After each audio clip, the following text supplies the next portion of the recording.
You need to learn how to beat machine with the machine. ChatGPT પણ machine છે, ગૂગલના search algorithm બી machine છે. સો એ machine કઈ રીતે કામ કરે છે સમજશો અને એ પ્રમાણેનું કોન્ટેન્ટ તમે ChatGPT પાસે લખાવી શકશો. કેવી રીતે જઈશ જેવી મૂવી જે ગુજરાતી અર્બન મૂવીનો પાયોનિયર કહેવાય એ ફિલ્મ જોડે એમને વર્ક કરેલું છે. વેલકમ જયદીપ, કેમ છો? એકદમ મજામાં માતાજી, આપ કેમ છો? મજામાં.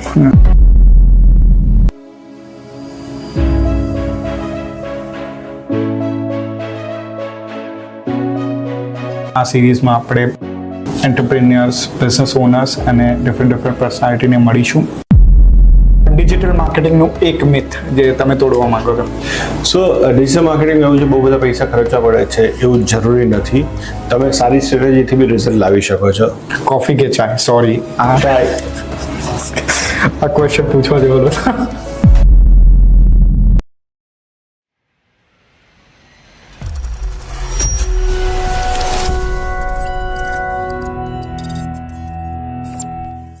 Welcome back to another episode of chai time with Manthan બાપા.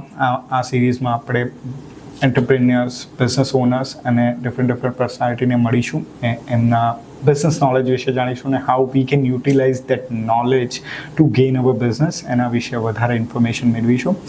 આજના આપણા ગેસ્ટ છે જેમને 20+ યર્સનો ડિજિટલ માર્કેટિંગ એસીઓનો એક્સપિરિયન્સ છે. ફોર્ચ્યુન 500થી માંડીને ગ્લોબલ બ્રાન્ડ સુધી વર્ક કરી અને માર્કેટિંગ લેવલને એમને અપ કર્યું છે. CEO અને ફાઉન્ડર ઓફ તેજસોલ પ્રો તરીકે ઘણા બધા બિઝનેસીસને ઓનલાઈન થવામાં અને વાયરલ થવામાં હેલ્પ કરી રહ્યા છે. કેવી રીતે જઈશ જેવી મૂવી જે ગુજરાતી અર્બન મૂવીનો પાયોનિયર કહેવાય એ ફિલ્મ જોડે એમને વર્ક કરેલું છે. ટાઈના ચાર્ટર મેમ્બર અને ગુજસેકના મેન્ટર તરીકે સ્ટાર્ટઅપ્સને હેલ્પ કરે છે. અને #SEO ટોક કરીને એક એમને 2012માં ટ્વિટર ટ્રેન્ડ શરૂ કર્યો હતો જે ગ્લોબલ લોકોને ઇન્ડિયન માર્કેટ જોડે જોઈન કરવા માટે અને how SEO can be used in day to day life એ પણ હેલ્પ કરશે. વેલકમ જયદીપ, કેમ છો? એકદમ મજામાં માતાજી, આપ કેમ છો? મજામાં. સો જયદીપ, આ શોનો ફોર્મેટ એવી રીતે છે કે તમે કોઈ પણ લેંગ્વેજમાં આન્સર આપી શકો છો, ગુજરાતી, હિન્દી, ઇંગ્લિશ. સો હું તમારા જે 20 યર્સના એક્સપિરિયન્સ છે એનાથી જ સ્ટાર્ટ કરીશ. બરાબર છે. સો તમને 20 યર્સનો એક્સપિરિયન્સ છે તો લાઈક સેઇંગ 2005થી માંડીને 2025 સુધી ડિજિટલ માર્કેટિંગ ઇન્ડસ્ટ્રી કેટલી બદલાઈ એ વિશે જો તમે કંઈ ઇન્ફોર્મેશન આપી શકો. સો ટુ બી ઓનેસ્ટ બહુ બધી બદલાઈ ગઈ છે. જ્યારે 2007માં મેં શરૂઆતમાં હું જોબ કરતો હતો, હું સેલ્સમાં હતો, computer software sales precisely. So one of the product I want to promote, અને એમાં મને એવું સમજણ પડી કે એ સાઇટ જો મારે કરવી હોય તો મારે સાઇટમાં કંઈક ડેટા ચેન્જ કરવા પડે. હવે એ ડેટાને SEO કર્યું એવું કહેવાય ત્યારે નહોતી ખબર પડતી. So I started learning those thing and since then ત્યારે તો કેવું હતું કે તમે ખાલી જે અત્યારે હું તમને જો ટેકનિકલ લેંગ્વેજમાં કહું કે title tag, meta tag change કરવાનું સાઇટ રેન્ક થઈ જતી હતી 2007-8માં. જ્યારે અત્યારે બધું કરો છો તો પણ રેન્ક નથી થતું, એટલો ફેર આવ્યો છે ઇન્ડસ્ટ્રીમાં. ઓકે. તેજસોલ પ્રો શરૂ કરવા પછી એનું મેઇન રીઝન શું હતું અને તમારું બિગેસ્ટ લર્નિંગ અત્યાર સુધીનું શું છે? સો તેજસોલ પ્રો જ્યારે મેં શરૂ કર્યું, રફલી 2012-13ની આજુબાજુ શરૂ કર્યું, ત્યારે અમદાવાદમાં એક્સક્લુસિવ ડિજિટલ એજન્સી કોઈ હતી જ નહીં. અને મેં જ્યારે શરૂ કર્યું ત્યારે લોકો મને પૂછે તમે વેબસાઇટ બનાવો છો? નથી બનાવતા. અને હું કહું ના, અમે નથી બનાવતા. લોકો તું ગાંડો થઈ ગયો છે કે વેબસાઇટ બનાવ્યા વગર કંપની કેવી રીતે ચાલે? કારણ કે 2012-13માં અમદાવાદ ઓર ગુજરાત માર્કેટમાં એવું અડોપ્શન જ નહોતું કે એક્સક્લુસિવ ડિજિટલ એજન્સી, અથવા ત્યારે સોશિયલ મીડિયા પર એટલું બધું નહોતું એક્સક્લુસિવ ડિજિટલ એજન્સી ઓર SEO એજન્સી એક્ઝિસ્ટ કરી શકે. સો ઘણી વખત મને થાય છે કે હું અમુક વસ્તુ સમય કરતાં પહેલાં કરી અહેડ ઓફ ધ ટાઈમ હોય છે, ઓર ઇંગ્લિશમાં જેમ કે early adapter of the trends, એવું મારી સાથે ઘણી વખત બનેલું છે. સો ત્યારે અમે શરૂ કર્યું હતું. તેજસોલ પ્રો કંપનીનું નામ પાછળ એક સ્ટોરી એવી છે કે Tej is for brightness and sol for solution providing. So અમે ક્યારેય સર્વિસ કંપની તરીકે અમને પ્રેઝન્સ નથી કરતા. અમે એવું કહીએ છીએ કે અમે તમને સોલ્યુશન આપીએ છીએ, તમે તમારા માર્કેટિંગના પ્રોબ્લેમ લઈને આવો ને અમે એ સોલ્વ કરી આપીશું. સો જેવી રીતે મેં તમારા ઇન્ટ્રોડક્શનમાં વાત કરી કે કેવી રીતે જઈશ, ઓકે, એ મૂવી આમ પાયોનિયર કહેવાય. મતલબ કોઈને પણ કહે ને કે urban movie, urban Gujarati movie તમે પહેલી કઈ જોઈ તો એમનું હોય કેવી રીતે જઈશ. તો એના પાછળની કોઈ હિડન સ્ટોરીઝ કે કંઈ પણ છે.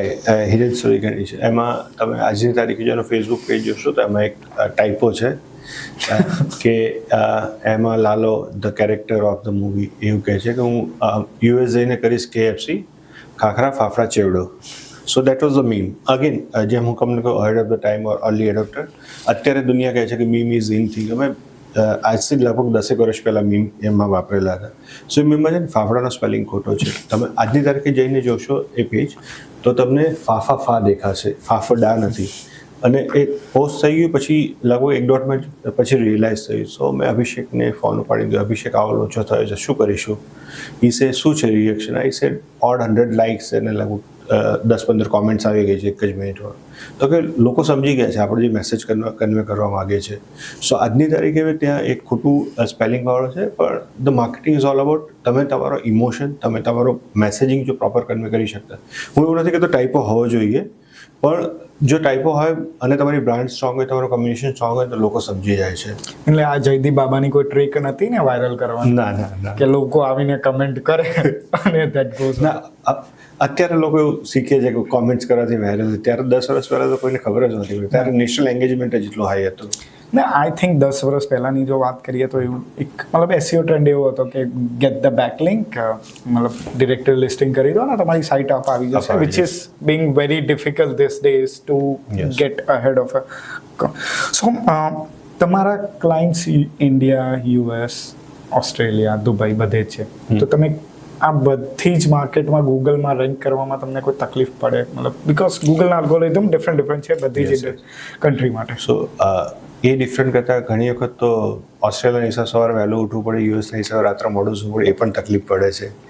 But to come to your question કે એમાં છે દરેકનો એક લિંગો આપણે જે કહીએ કે દરેકનું ટોન હોય. જેમ આપણે ગુજરાતી મહેસાણા બાજુ જુદું ગુજરાતી બોલાય, સૌરાષ્ટ્રમાં જુદું, એ તો દરેક કન્ટ્રીઝમાં બી જુદું જુદું હોય છે. ફોર એક્ઝામ્પલ અમેરિકામાં કોઈ હોય તો તમે એને હોમ પેજ ઉપર લખી શકો we are fucking awesome. Australian ના લખી શકે, ઇન્ડિયન ના લખી શકે, બ્રિટિશર્સ ના લખે, એવું એ લોકોને ઓફેન્સિવ લાગે. સો કઈ કન્ટ્રીમાં અથવા કયા લોકેશનમાં કયો લિંગો પર, ફોર એક્ઝામ્પલ દુબઈ છે તો એ લોકો લેફ્ટ ટુ રાઇટ વાંચે છે, આપણે રાઇટ ટુ લેફ્ટ વાંચીએ છીએ. સો એ બધા ડાયરેક્શન તમારે સમજવા પડે જ્યારે ક્લાયન્ટ સાથે ડિસ્કસ કરો છો, એમની માર્કેટિંગ સ્ટ્રેટેજી ડિઝાઇન કરો છો. કારણ કે એ બધો પ્રભાવ પડે. જ્યારે એવું કોઈ ગ્રાફિક્સ બનાવો કે સ્ટેજ 1 સર, સ્ટેજ 2 અને સ્ટેજ 3માં રિઝલ્ટ આવ્યું, પણ જો મિડલ ઇસ્ટ માટે ગ્રાફિક્સ હોય તો એ લોકો રિવર્સ વાંચશે. તો રિઝલ્ટ આવ્યું પછી આ પ્રોડક્ટ આવી, પછી તો પહેલાં ખરાબ હતું, પછી આ પ્રોડક્ટ વાપરીને સારું થઈ ગયું. એ લોકો ઊંધું સમજશે, સારું હતું પ્રોડક્ટ વાપરીને ખરાબ થઈ ગયું. સો એ બધા નેરેશન કે જ્યાંના લોકલ તમારો શું છે કે એ લોકલ શું એ તમારે સમજવું પડશે, અને એના બેઝ તમે માર્કેટિંગ કેમ્પેસ ડિઝાઇન કરશો તો તમને સક્સેસ મળશે. ઓકે. સો 2025માં SEOનો ગોલ્ડન રૂલ શું છે?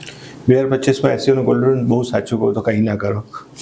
જે કોડિંગમાં કહે છે ને આ કોડ ચાલે છે ત્યાં સુધી હાથ નહીં અડાડવાનો, રેન્કિંગ આવતા હોય તો રહેવા દો. પણ jokes apart, but 2025માં SEO genuinely બહુ ડિફિકલ્ટ થઈ ગયું છે અને બધી લાઇન્સ બહુ બ્લર થાય છે કે SEO social media, SEO paid marketing, SEO overall marketing. So તમારું જે બ્રાન્ડ કમ્યુનિકેશન જે બહુ સ્ટ્રોંગ હોય છે, નોટ ઓનલી SEO પણ ઓવરઓલ બ્રાન્ડિંગ ને બ્રાન્ડ કમ્યુનિકેશન સ્ટ્રોંગ હશે તો તમને રિઝલ્ટ જલ્દી મળશે. બિકોઝ ગૂગલ હવે ખાલી બેકલિંક્સ કે કોન્ટેન્ટ ઉપર નથી, તમારી ઓવરઓલ બ્રાન્ડ પ્રેઝન્સ શું છે એના ઉપર વધારે ફોકસ કરી રહ્યું છે. અને હવે અમે નવી ટર્મ કહીએ છીએ કે સર્ચ એન્જિન એવરીવેર, SEE. કે સર્ચ એન્જિન હવે લોકો ChatGPT જેવા ટૂલો બી યુઝ કરે છે, એમાંથી બી ડેટા ઘણો બધો એક્સટ્રેક્ટ કરે છે. તમારા હમણાં જ 1-2 ક્લાયન્ટ્સ અમે એવું પીચ કર્યું કે આપણે વિલ મેક શ્યોર કે ટોપ 10 વાળી સર્ચ તમારી ઇન્ડસ્ટ્રી માટે કોઈ સર્ચ કરે તો we should be ChatGPT as well. અને વી સ્ટાર્ટેડ ઓપ્ટિમાઇઝિંગ. પાર્શિયલ સક્સેસ મળી છે, હું એ સક્સેસ નહીં કહું, 20-25% કેસમાં અમને સક્સેસ મળી છે. પણ હવે 2025માં SEO આખું ઇવોલ્વ થઈ રહ્યું છે ફરીથી. ઓકે. ChatGPTની વાત નીકળી તો મતલબ ગમે તે ડિજિટલ માર્કેટિંગ એક્સપર્ટ જોડે કોઈ પણ નોર્મલ માર્કેટિંગવાળો પર્સન વાત કરે તો એનો ફર્સ્ટ ક્વેશ્ચન એ જ હોય છે કે હું ChatGPTથી કન્ટેન્ટ બનાવી અને ગૂગલમાં અપલોડ કરું કે બ્લોગ લખું તો એ રેન્ક થશે કે નહીં થાય? માર્કેટિંગના દરેક સવાલના જવાબ છે ઇટ ડિપેન્ડથી શરૂ થાય. તમે કન્ટેન્ટ કેવી રીતે જનરેટ કરો છો એ વધારે અગત્યનું છે. એટલે હું આ ક્વેશ્ચન મને ઓલમોસ્ટ અઠવાડિયામાં એક વખત કોઈક ને કોઈક પૂછે જ છે. સો મારો સ્ટાન્ડર્ડ આન્સર હવે એ થઈ ગયો છે કે you need to learn how to bit machine with the machine. ChatGPT પણ મશીન છે, ગૂગલના સર્ચ અલ્ગોરિધમ બી મશીન છે. સો એ મશીન કઈ રીતે કામ કરે છે સમજશો અને એ પ્રમાણેનું કોન્ટેન્ટ તમે ChatGPT પાસે લખાવી શકશો. એમાં થોડું હ્યુમન મોડિફાઈ કરશો તો રેન્ક થશે. પણ તમે વન લાઈન કહેશો મને આના માટે બ્લોગ લખી દે તો એ રેન્ક નહીં કરે. તમારે ChatGPTને સમજવું પડશે કે આ મારી ઇન્ડસ્ટ્રી છે, આવા લોકો મારો બ્લોગ વાંચશે, આ મારો પ્રોડક્ટ અથવા આ મારી સર્વિસીસ છે અને આ સંદર્ભમાં મારે બ્લોગ લખાવો છે. એટલું ડિટેલિંગ તમે આપશો તો દેર ઇઝ અ પોસિબિલિટી કે એ રેન્ક થઈ શકશે. સબ્જેક્ટિવ તમે પાછું એમાં ઇંગ્લિશનો ટોન કયો વાપરો, જેમ આપણે હમણાં વાત કરીએ એવી રીતે લોકલાઇઝેશન એ શબ્દોનું કે ટોનનું થયું છે કે નહીં એમ, તો એ પ્રમાણે હશે તો રેન્ક થઈ શકશે. એટલે ઇન નટશેલ તમને આ મશીન એટલે ChatGPT વાળા મશીનથી ગૂગલનો અલ્ગોરિધમવાળા મશીનને બીટ કરતા આવડતું હશે તો તમે રેન્ક કરાવી શકશો એ કોન્ટેન્ટને પણ. તમે B2B લીડ જનરેશનમાં એક્સપર્ટ છો, મતલબ 20 years ઓફ એક્સપિરિયન્સ એ બહુ જ વધારે કહેવાય. તો આઈ એમ નોટ સેઇંગ કે મિસ્ટેક શું કરી રહ્યા છે businesses, but what's your suggestions to them કે શું વધારે કરી શકે તો એમને લીડ જનરેશન વધારે આવે? સો B2Bમાં છે ને બે વસ્તુ સમજવી અગત્યની છે કે જ્યારે તમે કોઈ બી B2B કંપની સાથે ડીલ કરતા હો છો ત્યારે B2Bમાં ડિસિઝન મેકર કોઈ એક નથી હોતું. આપણે શું થાય CEO ને CTO ને પહોંચી જઈએ તો આપણો ધંધો થઈ જશે. પણ B2B ઇન્ડસ્ટ્રીઝમાં કોઈ સિંગલ ડિસિઝન મેકર હોતું નથી. એટલીસ્ટ 2 કે 3 લોકો ઇન્વોલ્વ અથવા 2 કે 3 ડિપાર્ટમેન્ટ ઇન્વોલ્વ થતા હોય છે. તો તમે જ્યારે બી માર્કેટિંગ તમારું પ્લાન કરો છો કે એની ઇફર્ટ્સ પ્લાન કરો છો તો the content should reflect to all 3-4 verticals અથવા એમના જે ઇન્ડિવિજ્યુઅલ્સ હોય છે એ લોકો સમજી શકે ને એ લોકોને બી ટચ બેઝ થઈ શકે. તો that will make more sense. તો એ ફાયદો થશે. અને બીજું B2B ઇન્ડસ્ટ્રી ઓનર્સ જે ભૂલ અથવા સ્કોપ ઓફ ઇમ્પ્રુવમેન્ટ જે આપણે કહીએ છીએ એ જે કરવું છે they are not investing in their personal brand. આજની તારીખે તમે કોઈ પણ કંપની જોશો, જ્યારે તેજ સોલ્વ છે તો જયદીપ પરીખ વધારે ફેમસ છે કમ્પેર ટુ તેજ સોલ્વ. અમે બી B2B કામ કરીએ છીએ. તો દરેક કંપનીને એવું ફોકસ કરવું પડશે. આજની તારીખે રિલાયન્સ સાથે સાથે મુકેશ અંબાણી ઓર ટેસ્લા સાથે સાથે એલોન મસ્ક એટલા જ ફેમસ છે because they invest in personal brand. આજે એલોન મસ્ક એક ટ્વીટ કરે છે ને ઘણી બધી સ્ટોક્સના પ્રાઇસ ચેન્જ થઈ જાય કે ઘણું બધું ચેન્જ થઈ જાય. હી સિંગલ પર્સન. તમે ઇન્ડિયામાં જો આનંદ મહિન્દ્રા પોતે આટલા એફર્ટ લે છે. સો B2B બિઝનેસ ઓનર્સ આ સમજવું પડશે પર્સનલ બ્રાન્ડમાં જ્યાં સુધી ઇન્વેસ્ટ નહીં કરે ઓર એમાં માટે કોન્શિયસ નહીં બને તો એ ધંધો તો થશે એમાં પણ જે સ્કેલ કરો છે, જે ફાસ્ટર સ્કેલ કરો છે ને એમાં થોડો પ્રોબ્લેમ આવશે. ઓકે, સો બ્રાન્ડિંગની વાત નીકળી તો તમારા હિસાબે સ્ટ્રોંગ બ્રાન્ડ ફેક્ટર્સ કયા છે?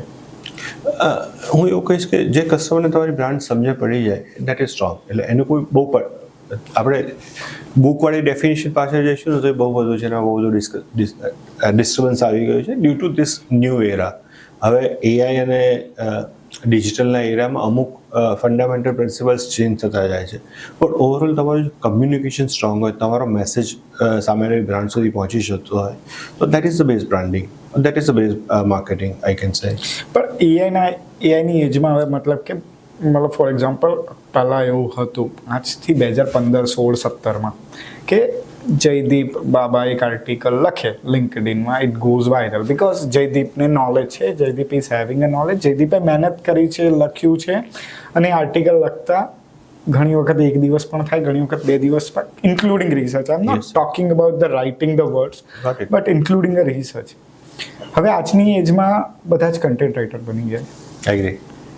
મતલબ લિંક્ડઇનમાં સવારથી માંડીને સાંજ સુધી મતલબ A4 સાઇઝના બધા જ આર્ટિકલ આવી રહ્યા છે. તો એમાં ઓથેન્ટિસિટી કેવી રીતે મેનેજ કરવી કે ભાઈ how to make sure like તે આ બ્રાન્ડની ઓથેન્ટિસિટી કન્ટિન્યુ રહે compare to all this buzz world કે એવરીવન ઇઝ રાઇટિંગ લાઈક કંઈ પણ મીમ આવ્યું, મતલબ મહાકુંભ આવ્યો તો બધા મહાકુંભના આર્ટિકલ હિસ્ટ્રી કાઢીને ChatGPT હોય કે પરપ્લેક્સિટી હોય કે જેમિનાઈ હોય એનાથી લખી અને જવા દે છે. સો એમાં ઓથેન્ટિસિટી એવી છે કે તમે ડેટા કેટલો સાચો આપો છો, એક્યુરેટ આપો છો, તમે ઇન્ફોર્મેશન કઈ રીતે આપો છો. તમે મહાકુંભ વિશે જ લખો પણ જો ધારો કે એ જ ટોપિક પર મારે લખવું હોય તો હું એવું વિચારું કે how to do marketing in Mahakumbh. તો હું કરંટ અફેર્સ સાથે મારા ડોમેનને હું કનેક્ટ કરું છું ને દેટ ઇઝ લિટલ ડિફરન્ટ. લોકોને વાંચવું બી ગમશે. કરંટ અફેર મહાકુંભ છે અને એમાં હું લખીશ how to do marketing in Mahakumbh તો લોકોને સાંભળવું ગમશે, વાંચવું ગમશે. સો તમારે સમજવું સ્વીટ સ્પોટ શું છે એ લાવવું પડશે. અને લિંક્ડઇનની જ વાત નીકળી છે તો હું અહીંયા કહેવા માંગીશ કે હું લિંક્ડઇન ટોપ વોઇસ છું. સો કે તમે જ્યારે નેરેટિવ સમજવા માંડશો ત્યારે લોકોને એન્ગેજ કરવા માંડશો ત્યારે તમને આવા બેચ મળશે ને which is you need to earn it.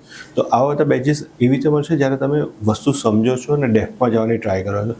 આજે એઆઈથી જે લોકો કન્ટેન્ટ લખે છે, હું પણ એઆઈથી ઘણું બધું કન્ટેન્ટ રિસર્ચ કરાવું છું. હું ડેપ્થમાં જવાની ટ્રાય કરું છું. એઆઈને હું પહેલાં પ્રોમ્પ્ટમાં આવે ડેટા નથી હોતો, હું કહું કે મને આમાં આવવું જોઈએ, મને આમાં આવવું જોઈએ. ધારો કે મહાકુંભવાળો જે એક્ઝામ્પલ આપણે લઈએ તો હું ઘણું બધું પૂછું કે મહાકુંભની ટોપ અત્યાર સુધીની સારી ઇવેન્ટ્સ કઈ હતી, કે કઈ માર્કેટિંગ કેસ સ્ટડી સારી હતી. સો હું રિસર્ચ કરું, વાંચું, સમજું ને પછી મારી રીતે થોડુંક કન્ટેન્ટ લખું ને પછી એઆઈને કહું કે મને થોડુંક મઠારી દે, આપણે જે ગુજરાતીમાં કહીએ છીએ રીતે. સો એઆઈનો યુઝ અમે પણ કરીએ છીએ, પણ એઆઈનો યુઝ તમે કેટલા ઇફેક્ટિવલી કરો છો ને કેટલું એગ્રેસિવલી કરો છો એના ઉપર રિઝલ્ટ બહુ ડિફર થાય છે. Great. So basically, your thought is rather than going with AI, authenticity create કરવી હોય તો તમારો content should be oriented to the public, not oriented to the Google. હા, ગૂગલ પોતે પણ એવું જ કહે છે કે તમે લોકો માટે કન્ટેન્ટ લખો, અમારા માટે ના લખો. ગ્રેટ. સો હવે આપણે આગળ વધીએ. તમે ટાઈના ચાર્ટર મેમ્બર છો અને ગુડસેકના પણ મેન્ટર છો. તો આમાં જે સ્ટાર્ટઅપને તમે કેવી રીતે હેલ્પ કરો છો? સો ગુડસેક સિવાય ઘણા બધા ઇન્ક્યુબેશન સેન્ટરમાં હું મેન્ટર છું. સો અમે સ્ટાર્ટઅપમાં આ જે બી ઇન્ક્યુબેશન સેન્ટર છે એમની પાસે જે સ્ટાર્ટઅપ આવે છે એમાં જે સ્ટાર્ટઅપને ડિજિટલ માર્કેટિંગ રિલેટેડ કોઈ go to market strategy design કરવી હોય, કે એમને કોઈ ડાઉટ્સ હોય કે એવી હોય, તો દે ઇન્વાઇટ મી કે તમે કોઈ વખત સેન્ટર ઉપર આવો, અથવા એવા કોઈ સ્ટાર્ટઅપને એ લોકો કહે છે કે મારો નંબર આપીને કે તમે અમને મળતા આવો, અથવા અમે વિડીયો કોલ પર કનેક્ટ થતા હોય છે. તો એવી તો હું સમજવાની ટ્રાય કરું છું કે એમની એક્ઝેક્ટ પ્રોડક્ટ સર્વિસ, જનરલી સ્ટાર્ટઅપમાં સર્વિસીસ ઇન્ક્યુબેશન સર્વિસીસ હોતી નથી, પ્રોડક્ટ કંપની હોય. એમની પ્રોડક્ટ શું છે, એમનું જે કયા લોકો માટે એ લોકો ડિઝાઇન કરી રહ્યા છે, એમનું ટાર્ગેટ ઓડિયન્સ શું છે, એ બધું સમજવાની ટ્રાય કરું. અને પછી એમને ડિજિટલ સ્ટ્રેટેજી ડિઝાઇન કરવાની ટ્રાય કરું કે આવું એક સ્ટેપ 1, 2, 3, 4 કરશો તો તમને આ રિઝલ્ટ મળવાની શક્યતા છે. એમાં કોઈ પ્રોબ્લેમ હોય તો અમને અમે ગાઈડ કરીએ છીએ. ને ટાઈમમાં એઝ અ ચાર્ટર મેમ્બર અમે બીજા ઘણા બધા બિઝનેસ ઓનર્સ છે ને લાર્જ સ્કેલથી લઈને ગ્રોથ સ્ટાર્ટઅપ સુધીના ઘણા બધા મેમ્બર્સ હોય છે. અમે ઘણી વખત મળતા હોય છે. ઇનફેક્ટ હવે એક અપકમિંગ ટાઇકોન અમદાવાદ બી થવા જઈ રહ્યો છે, અથવા ટાઇકોનની ઘણી બધી ઇન્ડિયા વાઇડ ને વર્લ્ડ વાઇડ ઇવેન્ટ્સ બી હોય છે, તો એ એટેન્ડ કરતા હોય છે. ને એમાં અમે બીજા ફેલો એન્ટરપ્રિન્યોર્સ મળીને બિઝનેસ વિશે સ્કેલ કરવાનું ડિસ્કસ કરતા હોઈએ છીએ. That's perfect. હવે hashtag SEO talk 2012 might be Twitter ચાલુ થયું તો, યસ, અને લોકોને ખબર પણ નથી કે ટ્વિટર શું હોય. ઓકે, એમને એમ થતું હતું કે 160 વર્ડમાં તો શું દુનિયા પતાવી દેવાની. તો એ ટ્રેન્ડ શું હતો? What's your thought behind that? અને એનાથી ઇન્ડસ્ટ્રીમાં શું ઇમ્પેક્ટ આવી? તમને શું હેલ્પફુલ થયું? સો ઓનેસ્ટલી એ થોટ મારો નહોતો. મલ્હાર કરીને મારો જે કો ફાઉન્ડર છે, મલ્હાર બારાઈ, જે બેંગ્લોર રહે છે, અગેન ગુજરાતી છે, હું એમને પર્સનલી ઓળખતો નહોતો. એમણે મને રીચ આઉટ કર્યું કે અત્યારે ટ્વિટર ચેટ કરીને વર્લ્ડ વાઇડ થતું હોય છે ને આપણે ઇન્ડિયામાં શરૂ કરવું જોઈએ, તારું એસઈઓ નોલેજ સારું છે, આપણે એસઈઓ ટોક શરૂ કરીએ. આઈ સેડ એક્ઝેક્ટલી કરવાનું શું એ તો મને સમજાવો. ત્યારે એમણે સમજાવ્યું ટ્વિટર ચેટ એવું હોય કે દિવસનો, વીકનો કોઈ એક દિવસ ફિક્સ હોય ને એનો ટાઈમ ફિક્સ હોય. કારણ કે અત્યારે અમે જે કરીએ છીએ સોમવારે 9:30 રાતનો ટાઈમ હોય છે. અત્યારે પહેલાં અમે 8:30 કરતા હતા. તો કે હવે નક્કી મેં કહું કે સારું, તો આમાં તો આપણે જ્ઞાન આપવામાં આપણે વાંધો જ નથી આવતો. ને ટ્વિટર તો પહેલેથી મને ગમતું હતું. હું ટ્વિટર 2000 લગભગ 8 કે 9થી વાપરું છું, એટલે ત્યારથી મને મજા આવતી ટ્વિટરમાં. તો આઈ સેડ મલ્હાર એ ચલો શરૂ કરી દઈએ, મને વાંધો નથી. ને એના પછી આઈ ગેસ 2 કે 3 વર્ષ પછી મલ્હારનો ઇન પર્સન મળેલો છે બેંગ્લોર ગયો ત્યારે. ત્યાં સુધી અમે એકબીજાને મળેલા નહોતા, પણ અમે શરૂ કરેલું ને એનાથી બહુ સરસ કમ્યુનિટી બિલ્ડ થઈ ગઈ છે. આજની તારીખે કોઈ બી ડિજિટલ માર્કેટિંગ એસઈઓની કોન્ફરન્સમાં જવું ને તો મને એટલીસ્ટ 10% લોકો એવું કહે કે હું તમને ઓળખું છું. મને ક્લુ બી ના હોય અમે ક્યારે મળ્યા હતા, કે અમે પછી આઈધર કોઈ કોન્ફરન્સમાં મળેલા અથવા એ લોકો ટ્વિટર ચેટમાં પાર્ટિસિપેટ કરેલું એટલે ઓળખતા. સો તમારું બ્રાન્ડ પરસેપ્શનમાં ફેર પડે છે, તમારું નેટવર્કમાં ફેર પડે, તમારી કમ્યુનિટી બિલ્ડિંગ એ બધામાં ફેર પડ્યો છે. તો that was the output of SEO talk Twitter chat. So ઓડિયન્સને તમે કહેશો કે SEO ટોક ક્યારે થાય છે અને if they want to be part of this, how so SEO talk દર સોમવારે રાત્રે 9:30 થી 10:30 હોય છે. ધ ઓનેસ્ટ આન્સર, હું અત્યારે એટલો બધો એક્ટિવ નથી રહેતો, પણ પાર્થ કરીને એક છે અમારા Parth Subha, he is also friend. મેં મલ્હારે શરૂ કર્યું, પાર્થ થોડા વર્ષ પછી પાર્થ બી સાથે જોડાયેલો. તો પાર્થને મલ્હાર વધારે કરે છે એક્ટિવ. હું ટાઈમ બેઝ જો અવેલેબલ હોવ તો જોઈન થઉં છું, બટ આપ જોઈન થઈ શકો છો સોમવારે 9:30 to 10:30 રાત્રે. Okay, great. સો હવે ચાલુ કરીએ ડિજિટલ માર્કેટિંગમાં કરીએ. ચાલુ કરવું હોય તો એક બે ટિપ્સ શું છે જેનાથી જયદીપ બાબા જેવો સક્સેસફુલ જયદીપ બાબાને હજી ઘણું સક્સેસ લેવાનું બાકી છે, બટ ટિપ્સમાં એવું છે કે તમે શરૂ કરી દો. અત્યારના જનરેશનને પરફેક્શન બહુ જોઈએ છે. નોટ અત્યારની જનરેશન, અમારી જનરેશનમાં બી હતું, બધી જનરેશન પરફેક્ટ છે. સો હું કહું છું પરફેક્શન ઇઝ અ મિથ. તમે એક્ઝિક્યુટ કરવાનું શરૂ કરો. મારી ટીમમાં ઘણા બધા મેમ્બર્સ છે, મને હું આ શીખ્યો કોઈ ઇમ્પ્લિમેન્ટ શું કર્યું. તમે શીખો છો ને ઇમ્પ્લિમેન્ટ કરો છો ને બહુ બધો ફેર હોય. તમે ઇન્સ્ટાગ્રામમાં 60 સેકન્ડની રીલ જોવો છો, તમને લાગે આ 60 સેકન્ડની રીલમાં મહિને 10 લાખ કમાઈ લેવાય.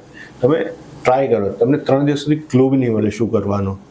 સો એ પ્રોબ્લેમ છે કે તમે તો માય ઓનલી સજેશન, જો તમારે ડિજિટલ માર્કેટિંગ કેરિયર બનાવવું હોય તો તમે કામ શરૂ કરી દો. તમે આઈધર પોતાનો બ્લોગ બનાવો અથવા તમે કોઈ એજન્સીમાં ફ્રીલાન્સર તરીકે અથવા ઇન્ટર્ન તરીકે જોઈન થઈ જાઓ. Try to understand that. If not agency, કોઈ કંપનીને હેલ્પ કરવાનો ટ્રાય કરો. અત્યારે ઘણું બધું નોલેજ તમને યુટ્યુબથી કે બીજા કોઈ માધ્યમથી મળી શકે એવું છે, પણ પ્રોબ્લેમ એ છે કે આપણે અમારે વધુ શીખવું છે પણ ઇમ્પ્લિમેન્ટ નથી થતું. એમાં જે શીખેલું છે એ બી ભૂલી જાય છે. સો આઈ વિલ સેઝ કે પ્રેક્ટિસ શરૂ કરી દો તો તમને રિઝલ્ટ દેખાવાના શરૂ થઈ જશે. અને ગૂગલ દર 6 મહિને બદલાઈ જાય છે. ગૂગલ 3 મહિને હવે બદલાઈ જાય. ગૂગલે ટાઈમલાઈન બી બદલી નાખી છે. Great. So after this startup માટે તમારી ફેવરેટ માર્કેટિંગ સ્ટ્રેટેજી કઈ? સ્ટાર્ટઅપ માટે હું કહીશ કે તમે ઘણા બધા સ્ટાર્ટઅપ છે ને, એમનું ideal ICP, ideal customer profile એ નથી સમજતા. મારા પ્રોડક્ટ મસ્ત છે, મારે બધા સુધી પહોંચવાની જરૂર નથી. તમારે તમારા રાઇટ ઓડિયન્સ સુધી પહોંચવાની જરૂર છે. So rather focusing on entire world, તમે સમજો કે તમારું આઈસીપી, આઈડિયલ કસ્ટમર પ્રોફાઇલ શું છે, કે આ એજ ગ્રુપ છે અથવા આવા ભણેલા લોકો, આવા સિટીમાં રહેતા લોકો, આવું વર્તન કરતા લોકો, એ તમે આઈડેન્ટિફાય કરો કે મારી પ્રોડક્ટ આવા લોકો માટે છે. અને એ લોકોને કઈ રીતે પીચ કરીશ કે એ લોકો ઇન્ટરનેટ ઉપર ક્યાં અવેલેબલ છે, વોટ્સએપ ઉપર છે, લિંક્ડઇન ઉપર છે, ટ્વિટર ઉપર છે, ઇન્સ્ટાગ્રામમાં છે, ક્યાં છે એ તમે સમજવાની ટ્રાય કરો. ને કઈ ભાષા સમજે છે, એ ભાષામાં એમને રીચ. ભાષા ઇઝ નોટ ઇંગ્લિશ ગુજરાતી, ભાષા એ ટોનાલિટી. એમ કે અમુક એલિટ ક્લાસ માટે તમારી પ્રોડક્ટ હશે, તમને અમુક સ્ટાઇલની એડ્સ, અમુક સ્ટાઇલનું કોન્ટેન્ટ જ કન્ઝ્યુમ કરવું ગમતું હશે. જો તમે એમાં અમુક શબ્દો વાપરશો એમને લાગશે આ તો બહુ વર્ડ છે યાર. તો એ તમારે સમજવું પડશે તમારે આઈસીપી શું છે. એવી રીતે તમે સ્ટ્રેટેજી ડિઝાઇન કરશો તો તમને ચોક્કસ રિઝલ્ટ મળશે. Perfect. So last round, rapid fire. Ready? One word or one sentence. First question, digital માર્કેટિંગનું એક મિથ જે તમે તોડવા માંગો છો. સો ડિજિટલ માર્કેટિંગ એવું છે, બહુ બધા પૈસા ખર્ચવા પડે છે એવું જરૂરી નથી. તમે સારી સ્ટ્રેટેજીથી બી રિઝલ્ટ લાવી શકો છો. એક ટૂલ કે સ્ટ્રેટેજી જે મસ્ટ છે સક્સેસ માટે? સક્સેસ માટે તમારા આઈડિયલ કસ્ટમર પ્રોફાઇલ સમજવું જરૂરી છે, અને તમારું બ્રાન્ડ કમ્યુનિકેશન કન્સિસ્ટન્ટ હોવું એ બહુ જરૂરી છે. કોફી કે ચાય? સોરી, આ ક્વેશ્ચન પૂછવા જેવો નતો. ગ્રેટ. એક બુક કે રિસોર્સ જે તમે રેફર કરો છો બધાને રીડ કરવા માટે? સો આઈ સજેસ્ટ કે માર્કેટિંગ પોઈન્ટ ઓફ વ્યૂથી બુક નહીં, પણ જ્યારે તમે બિઝનેસ શરૂ કરો છો ત્યારે તમારે બિઝનેસ સાથે ઘણું બધું સમજવું પડે છે. ટેક્સેશન કેવી રીતે થાય છે, કેશ ફ્લો કેવી રીતે થાય છે, ઓપરેશન્સ કઈ રીતે મેનેજ કરવાના, સ્ટ્રક્ચર કઈ રીતે ડિઝાઇન કરવાનું, ઘણું બધું હોય છે. આઈ સજેસ્ટ કે એક અલ્કેમિસ્ટ કરીને બુક છે, એ બહુ વાંચવા જેવી બુક છે. એ ઘણા બધાની લોકો, એટલે એટલીસ્ટ મેં જ્યારે પહેલી વખત વાંચી ત્યારે મને બહુ હિટ થઈ ગઈ હતી બુક. વાગી હતી હિટ એઝ એન કે આ બસ ખતરનાક વસ્તુ છે. એટલે પરસેપ્શન મારા લાઈફ માટે ઘણા બધા બદલાઈ ગયા. પછી એક બુક મેં વાંચી હતી જે મને બહુ ગમી, સાયકોલોજી ઓફ મની, કે પર્સનલ ફિનાન્સ માટે બુક છે. તો તમારે પૈસા કમાવો છો, પૈસા મેનેજ કરતા બી શીખવું પડશે તમારે. ને બીજી એક છે તમારી હેબિટ ડેવલપ કરવાનું. So I am still not on the path, but હા, હવે છેલ્લા 3-4 વર્ષથી મારી અમુક હેબિટ મેં ઇમ્પ્રૂવ કરવાની શરૂ કરેલી છે. તો એટોમિક હેબિટ કરીને એક બુક છે, which is also good. Perfect. Last question please. એક સ્ટેટમેન્ટમાં જયદીપ બાબા કોણ છે? જયદીપ એટલે person who help you to for any kind of marketing things, કે જે તમને ગો ટુ માર્કેટ, જીટીએમ કહીએ છીએ, go to market strategy design કરવામાં હેલ્પ કરશે. અને તમને રિઝલ્ટ ઓરિએન્ટેડ કામ કઈ રીતે કરવું એ જો શીખવું હશે અથવા ઇમ્પ્લિમેન્ટ કરવું હશે તો એના માટે હેલ્પ કરશે. Thank you Jaydeep. આ હતા જયદીપ પરીખ, જેમને લોકો જયદીપ બાબા તરીકે પણ જાણે છે. Let's thank you Jaydeep for all the knowledge. Let's stay connected and have a great rest of your day. Thank you. Bye. Thank you બનર ફોર ઇન્વાઇટિંગ.